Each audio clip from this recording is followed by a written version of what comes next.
Jai Hind class. Welcome to Top Ranker online classes. Today I am going to start the last session of idiom and phrase. जैसा कि आप जानते हैं idiom phrase को already मैंने almost 80 idiom phrase कर लिए और ये 100 idiom phrase की सीरीज चल रही है आपकी। तो आप ऑलमोस्ट मैंने वाइंड अप सेशन पे आज का जो सेशन होगा वो लास्ट सेशन होगा और सभी idiom phrase को मैंने थरली एक एक करके कंप्लीट कर लिया है।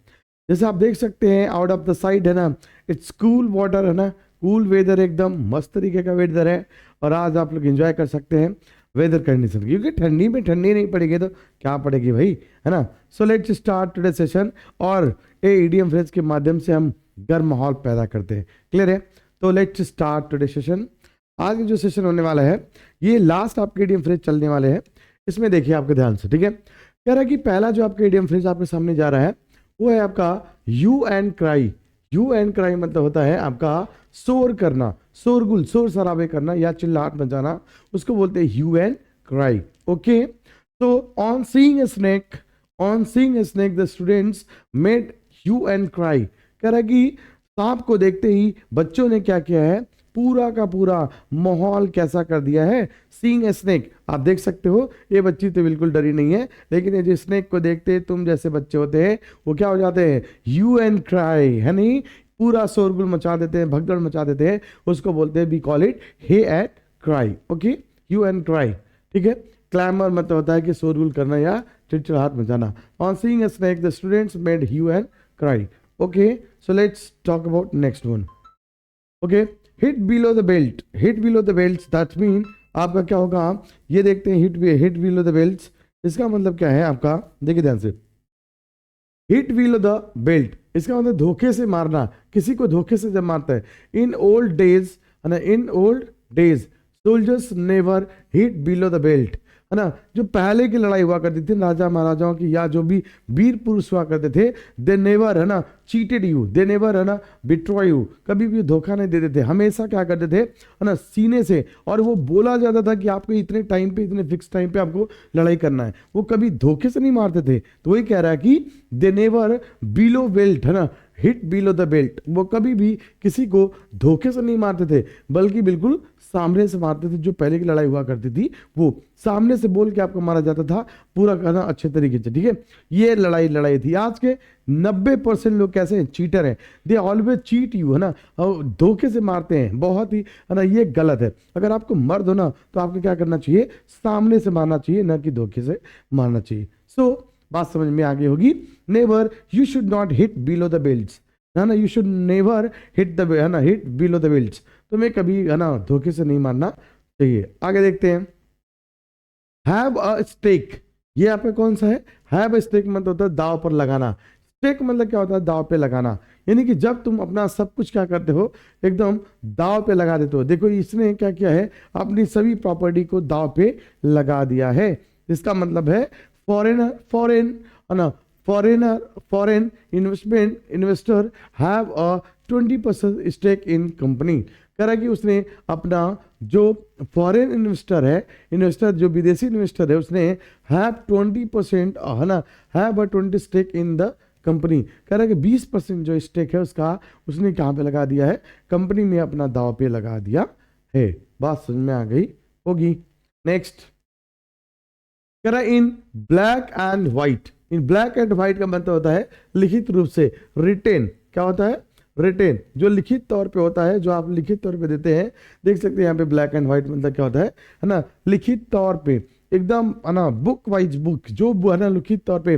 जैसे बोलते हैं ना, आप किसी से बात करते हो कि सर ये मुझे दे दीजिए, तो आप बोलते हैं नहीं नहीं नहीं हमको ये रिटन चाहिए, रिटन स्टेटमेंट चाहिए, है ना। तो रिटन स्टेटमेंट का मतलब होता है आपका लिखित तौर पे, है ना।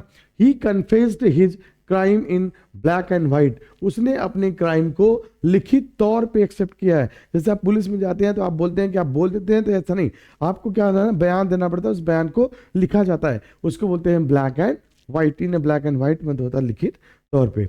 बात समझ में आ गई। Next ins and outs. Ins and outs मतलब होता है पूर्ण विवरण, यानी फुल डिटेल में, है ना। जो अगर कोई चीज फुल डिटेल में, पूरा डिटेल में, जब आप कोई चीज पढ़ते हो तो उसके बोलते हैं क्या, फुल डिटेल में होता है। You should always the ins and outs of the jobs before the joining it. कह रहा कि तुम्हें किसी भी जॉब में जाने से पहले, जैसे ये जॉब है, इस जॉब में जाने से पहले तुम्हें उस जॉब के बारे में पूर्ण डिटेल ले लेना चाहिए, फुल डिटेल, है ना। You should know about ins and outs, कह रहे उसका पूरा का पूरा विवरण लेना चाहिए कि उसमें क्या कमी है, क्या नहीं कमी है, कितना पैसा मिलेगा, कितना आवर्स काम करना पड़ेगा, कितने घंटे काम करना पड़ेगा, या कभी आप कहीं पे कॉन्ट्रैक्शन करते हैं तो भी आपको पूरी की पूरी जानकारी ले लेनी चाहिए। आगे चलते हैं, नेक्स्ट आइए। कह रहा in the nick of time, in the nick of time, at the point of time, इसको बोल सकते हैं एट द पॉइंट ऑफ, है ना, eight the point of time. Point of time मतलब होता है ठीक समय पर। Eight the point of time मतलब होता है बिल्कुल ठीक समय पे, जो कार्य होना चाहिए था वो ठीक समय पे बिल्कुल हुआ, तो उसको हम बोलते हैं क्या, in the nick of time, at exact time, ठीक समय पर, जो समय था उस समय पे आपने किया, उसको बोलते हैं at exact time. The party started at my uncle arrived in the nick of time, जब पार्टी स्टार्ट हुई तब मेरे अंकल जो थे वो बिल्कुल ठीक टाइम पे वहां पे पहुंचे थे, इसको बोलते हैं एट द डी, है ना, क्या बोलते हैं, at in the nick of time. Very very important, ये बहुत बार पूछा गया है, ठीक है, इसको लिख लीजिए, इंपॉर्टेंट है, ठीक है, इंपॉर्टेंट। आगे देखिए, इंपॉर्टेंट है, ठीक है। इन वेन, इन वेन मतलब क्या होता है, व्यर्थ में। वेन मतलब क्या होता है, यूजलेस। वेन मतलब क्या होता है, यूजलेस, है ना, जब कोई चीज यूजलेस होती है उसको बोलते हैं इन वेन, ठीक है। All his efforts were in when, जो उसका पूरा प्रयास था वो क्या हो गया, बर्बाद हो गया, उसका पूरा का पूरा प्रयास क्या हो गया, बर्बाद हो गया, है ना, यानी all his efforts were in when, उसका पूरा प्रयास क्या हो गया, बर्बाद हो गया। बात समझ में आ गई होगी। आगे चलते हैं, नेक्स्ट देखिए, जरा इन a nut cell, in a nutshell मतलब क्या होता है, संक्षेप में। इन नट सेल मतलब क्या होता है, संक्षेप में, यानी ब्रीफ में, है ना, संक्षेप, या आप कोई भी चीज, है ना, ब्रीफली करते हैं, ब्रीफली माने संक्षेप में बताते हैं। ये देखो यहाँ पे चीजें हैं, लेकिन ये संक्षेप में नहीं है, ये तो पगला आ जाएंगे इतना अच्छा देख के ना, ये संक्षेप में नहीं है बल्कि बिल्कुल डिटेल में।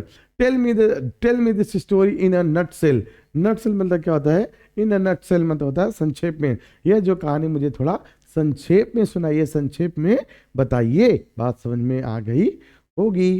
नेक्स्ट आगे चलते हैं, करा कि इन lieu of, in lieu of मतलब होता है बदले में, इन लाई ऑफ मतलब होता है बदले में, है ना, करा कि टू द रिफ्लेस ऑफ, है ना, इन, है ना, in place of, in place of कह सकते हैं, यानी किसी के स्थान पे, क्या होता है, किसी, है ना, किसी वस्तु के स्थान पे, स्थान पर, ठीक है, किसी वस्तु के स्थान पे, इसको हम बोल सकते हैं।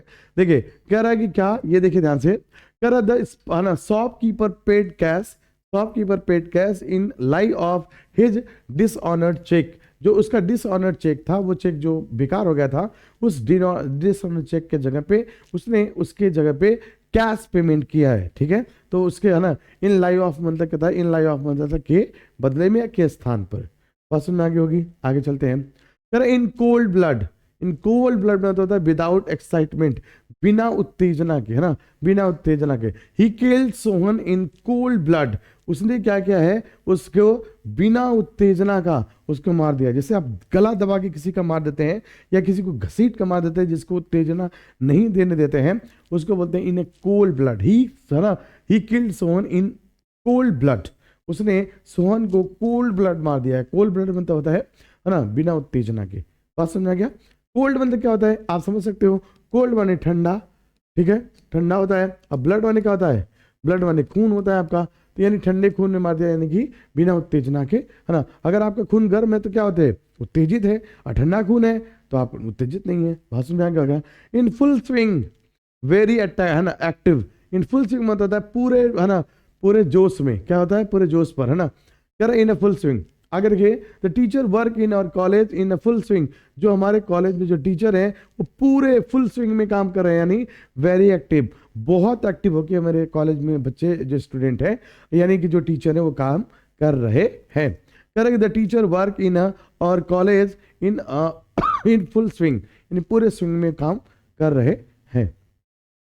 आगे चलिए, नेक्स्ट, करा इन a fix, in a fix मतलब दुविधा में, क्या कहते हैं, इन अ फिक्स मतलब क्या होता है, दुविधा में। आई एम इन अ फिक्स, है ना, arrange money for my daughter's marriage, कह रहा कि मैं इस दुविधा में हूँ, है ना। I am in a fix to arrange money for my daughter's marriage. मैं अपनी पुत्री की मैरिज में, शादी में, आप देख सकते हो मैं क्या कर रहा हूँ, इस दुविधा में हूँ कि कितने पैसे जुटाऊं और कितने पैसे नहीं जुटा पाऊँ। ठीक है, बात सुनने आ गई होगी। दोनों चीज़ें हमने आपको दे दिया है।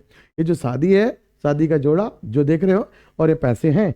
पैसे पैसे कलेक्ट करने के लिए आज के डेट में 10 लाख 15 लाख इतना तो लग ही जाता है शादी में ना। ठीक है, कहते हैं लोग, अरे भैया आप लड़की पसंद कर दो, हम तो शादी कर ही लेंगे। लेकिन जब शादी मेन करने की बारी आती है तो हो जाता है नहीं, कुछ चाहिए, माल चाहिए। बात समझ में आई? आगे चलते हैं। नेक्स्ट ध्यान सुनिए, है ना। कह रहा है कि आयरन विल, आयरन विल होता है दृढ़ इच्छा शक्ति। क्या होती है? दृढ़, है ना, निश्चय। क्या होता है? दृढ़ निश्चय, जो आप देख सकते हैं, है ना। दृढ़ निश्चय क्या होता है? दृढ़ निश्चय वाला, है ना। ये great personality and great man, है ना, सरदार वल्लभ भाई पटेल, है ना। ठीक है, इनके, है ना, करके Sardar Vallabh, Sardar Patel was a man of iron will, इसीलिए इनको बोला जाता है आयरन मैन ऑफ इंडिया। क्या बोला जाता है? आयरन मैन ऑफ इंडिया, है ना। इनको कौन नहीं सलाम करता भाई, इनको कौन नहीं सलाम करता। ये तो वो पर्सनालिटी है जो सभी लोग इनके जैसा बनना चाहते हैं। आगे चलते हैं। इन हॉट वाटर, इन हॉट वाटर मतलब क्या है? परेशानी में। इन हॉट वाटर, यदि आप गर्म पानी में, मतलब क्या है? गर्म पानी कब होते हैं? गर्म पानी है आपके ऊपर, यानी कि आप परेशानी में ही तो होंगे। तो कह रहा है कि he disobeyed the officer and is now in hot water. उसने क्या किया है? इन लोगों ने, है ना, इस ऑफिसर का डिसओबे किया है, अवहेलना किया है, आज्ञा किया है, तो इसलिए क्या है? परेशानी में पड़ गया है ये बंदा। सभी लोग इसको क्या कर रहे हैं? तोड़ रहे हैं। He disobeyed the officer and is now in hot water. बात समझ में आ गई होगी। नेक्स्ट आगे आइए। कह रहा है कि, है ना, इल एट ईज, है ना, बेचैनी में। इल एट ईज मतलब क्या होता है? बेचैनी में। Whenever he faces media he is ill at ease. जब कभी भी वह मीडिया को फेस करता है तो क्या हो जाता है? बेचारा बेचैन हो जाता है। क्या हो जाता है? बेचैन हो गया है, आप देख सकते हैं। जब कभी भी वह क्या करता है? मीडिया को फेस करता है तो हमेशा बेचैन हो जाता है। बात समझ में आ गया होगा। नेक्स्ट आइए। इन स्पाइट ऑफ तो आपको बहुत बार पढ़ा चुके हैं। इन स्पाइट ऑफ मतलब के बावजूद, in spite of being ill he took part in the game. कह रहा कि वो बीमार होने के बावजूद भी उसने क्या किया है? उस गेम में पार्टिसिपेशन किया है, पार्ट लिया है। बात समझ में आ गया।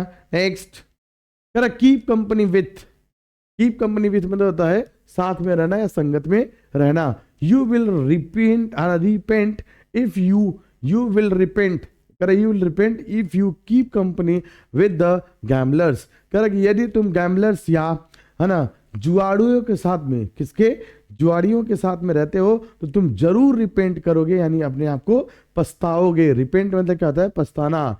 कह रहा कि तुम गैम्बलर के साथ रहते हो तो अपने जीवन में जरूर पछताने वाले हो। नेक्स्ट कीथ एंड कीन मतलब होता है सगे साथी, है ना, सगे संबंधी। नेपोटिज्म, है ना, नेपोटिज्म होता है। ठीक है, कर अति निकट या घनिष्ठ मित्र जो होते हैं उसको बोलते हैं कीथ एंड कीन। His marriages was attended by the Keith and कीन। उसकी शादी जो है उसके सगे संबंधियों के द्वारा अटेंड की गई थी। ये देख सकते हैं। कीथ एंड कीन मतलब होता है क्या होते हैं? सगे संबंधी या जो आपके रिश्तेदार होते हैं।